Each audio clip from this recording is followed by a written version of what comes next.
নমস্কাৰ বন্ধু আৰু বান্ধৱীসকল, আজিৰ এই ভিডিঅ'টোৰ জৰিয়তে আপোনালোকৰ লগত আলোচনা কৰিম যে 20 ফেব্ৰুৱাৰী তাৰিখে আপোনালোকক মুখ্যমন্ত্ৰী ডক্টৰ হিমন্ত বিশ্ব শৰ্মা ডাঙৰীয়াই আপোনালোকক কৈছিলে যে 8,000কৈ টকা আপোনালোকৰ বিহুৰ উপলক্ষে আপোনালোকক দিয়া হ'ব।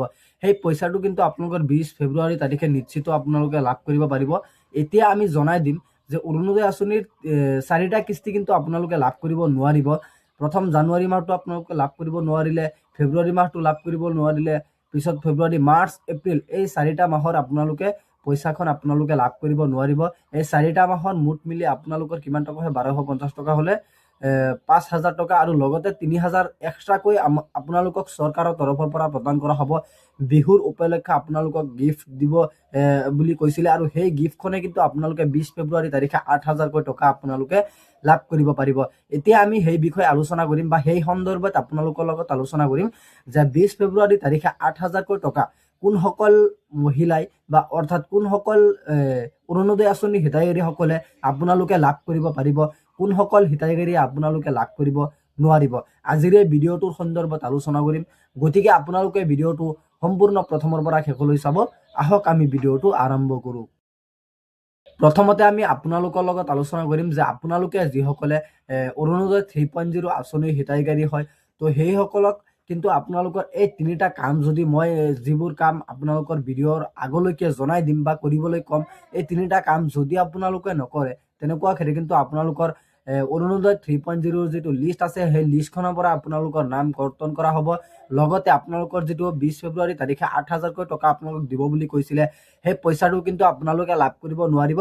গতিকে আপোনালোকে ভিডিঅ'টো সম্পূৰ্ণ প্ৰথমৰ পৰা শেষলৈ চাব, যাতে আপোনালোকে গোটেই ভিডিঅ'খন চাই কি কি কাম আপোনালোকৰ কৰিবলগীয়া থাকে আপোনালোকে যাতে 20 ফেব্ৰুৱাৰীৰ আগতে আপোনালোকে কৰিব পাৰে। প্ৰথমতে আমি আপোনালোকৰ লগত আলোচনা কৰিম যে পোনপ্ৰথমতে চৰকাৰৰ তৰফৰ পৰা যিকোনো ধৰণৰ বা যিকোনো তৰফৰ পৰা চৰকাৰৰ তৰফৰ পৰা পইচা অহায় মানে আপোনালোকৰ বেংকৰ একাউণ্টত ডাইৰেক্টলি পইচাখন নিদিয়ে। আপোনালোকৰ ডিবিটিৰ মাধ্যমেৰে অৰ্থাৎ আপোনালোকৰ আধাৰ কাৰ্ডত যিটো ডিবিটি লিংক হৈ থাকে সেইটো বেংকৰ একাউণ্টত কিন্তু আপোনালোকে পইচাটো আপোনালোকে লাভ কৰিব পাৰে। আৰু যদি আপোনালোকৰ ডিবিটি লিংকটো নাথাকে তেনেকুৱা ক্ষেত্ৰত কিন্তু আপোনালোকৰ যিটো পইচা আছে সেই পইচাখন কিন্তু চৰকাৰৰ তৰফৰ পৰা ট্ৰান্সফাৰ কৰা হয়, তাৰপিছত কিন্তু এইটো পেণ্ডিঙত পৰি যায় আৰু সেই পইচাখন কিন্তু আকৌ উভতি যায়, কাৰণ সেই পইচাটো আহিবলৈ জেগা নাপায়। সেইকাৰণে আপোনালোকৰ কিছুমানৰ ধৰি লওক লিষ্টখনত নাম থাকে, তথাপিও কিন্তু আপোনালোকে এটা কিস্তি বা দুটা কিস্তি আপোনালোকে লাভ কৰিব নোৱাৰে। তাৰপিছত যদি চৰকাৰে আপোনালোকৰ বেংকৰ একাউণ্টত সেই পইচাটো দিয়ে, আপোনালোকৰ বেংকৰ একাউণ্টত যেতিয়া ডিবিটি লিংক নাথাকে তেনেকুৱা ক্ষেত্ৰত কিন্তু চৰকাৰৰ তৰফৰ পৰা যিটো পইচা ট্ৰান্সফাৰ কৰা হয় পইচাটো আকৌ কিন্তু আপোনালোকৰ ৰিটাৰ্ণ যায়। সেই পইচাটো যেতিয়া এবাৰ দুবাৰ তিনিবাৰ ৰিটাৰ্ণ যায় তেতিয়া চৰকাৰৰ তৰফৰ পৰা কিন্তু সেই আপোনাৰ নামটো সেই লিষ্টখনৰ পৰা ডাইৰেক্টলি কৰ্তন কৰা হয়। এতিয়া আমি আপোনালোকৰ লগত আলোচনা কৰিম যে কোনসকল হিতাধিকাৰী আপোনালোকে এই অৰুণোদয় আঁচনিৰ 3.0 যিটো 8,000 টকা সেই পইচাটো আপোনালোকে লাভ কৰিব নোৱাৰিব। ইতিমধ্যে কিন্তু চৰকাৰৰ তৰফৰ পৰা বহুতখিনি আপোনালোকক চাকৰি প্ৰদান কৰা হৈছে, চৰকাৰৰ তৰফৰ পৰা বহুতখিনি আপোনালোকক নিযুক্তি প্ৰদান কৰা হৈছে চৰকাৰৰ তৰফৰ পৰা। মুখ্যমন্ত্ৰী ডক্টৰ হিমন্ত বিশ্ব শৰ্মা ডাঙৰীয়াৰ মতে অৰুণোদয় 3.0 আঁচনি হিতাধিকাৰীসকলৰ যিসকল যোগ্য প্ৰাৰ্থী হয় অৰ্থাৎ যিসকল যোগ্য হিতাধিকাৰী হয়, তো সেইসকলৰ ঘৰত চৰকাৰী চাকৰি থকা মানুহ হ'ব নালাগিব।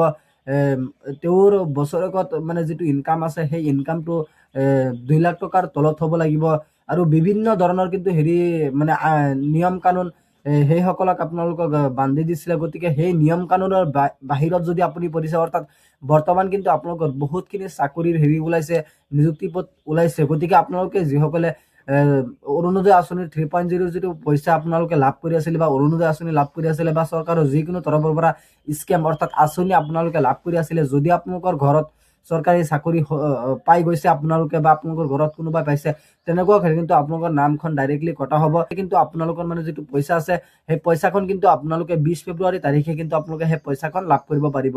ইয়াৰ লগতে আপোনালোকৰ অৰুণোদয় 3.0 যিটো লিষ্ট আছে সেই লিষ্টখন কিন্তু এতিয়ালৈকে ওলোৱা নাই। যিটো অৰুণোদয় 3.0 যিটো লিষ্ট আছে অৰ্থাৎ আপোনালোকৰ যিটো 8,000কৈ টকা দিব, বহুতে কিন্তু কমেণ্ট কৰি সুধি আছে যে অৰুণোদয় 3.0 8,000 টকা যিটো দিব সেই টকাটোৰ লিষ্টখন ওলাবনে নাই। সেই টকাটোৰ কিন্তু নিশ্চিতভাৱে লিষ্ট নোলায়, কাৰণ আপোনালোকে যিসকলে 37 লাখ প্লাছ মহিলাই অৰুণোদয় 3.0 আঁচনি আপোনালোকে লাভ কৰি আহিছে, তো সেইসকল হিতাধিকাৰী আপোনালোকে সকলোৱে 8,000কৈ টকা আপোনালোকে লাভ কৰিব পাৰিব। ইয়াৰ বাবে কোনো মানে নটিচ অৰ্থাৎ চৰকাৰী কোনো লিষ্ট এতিয়ালৈকে জাৰি কৰা নাই। যদি লিষ্টখন জাৰি কৰে আৰু তেতিয়াতো আপোনালোকে যিসকলে অৰুণোদয় পইচা পাই আছে তো সেইসকলে আপোনালোকে লাভ কৰিব পাৰিব। আৰু অৰুণোদয় আঁচনিৰ হেৰিৰ বিষয়ে যদি আপোনালোকৰ আৰু কিবা জানিবলগীয়া বা সুধিবলগীয়া কুৱেশ্যন থাকে তেনেকুৱা ক্ষেত্ৰত কিন্তু আপোনালোকে মোক কমেণ্ট বক্সত জনাবলৈ নাপাহৰিব। আৰু নেক্সট কোনটো বিষয়ত আপোনালোকৰ ভিডিঅ' লাগে আপোনালোকে সেই বিষয়ে জনাই দিব। গতিকে আজি ইমানখিনি আছিলে আপোনালোকক দিবলগীয়া ইনফৰমেশ্যন।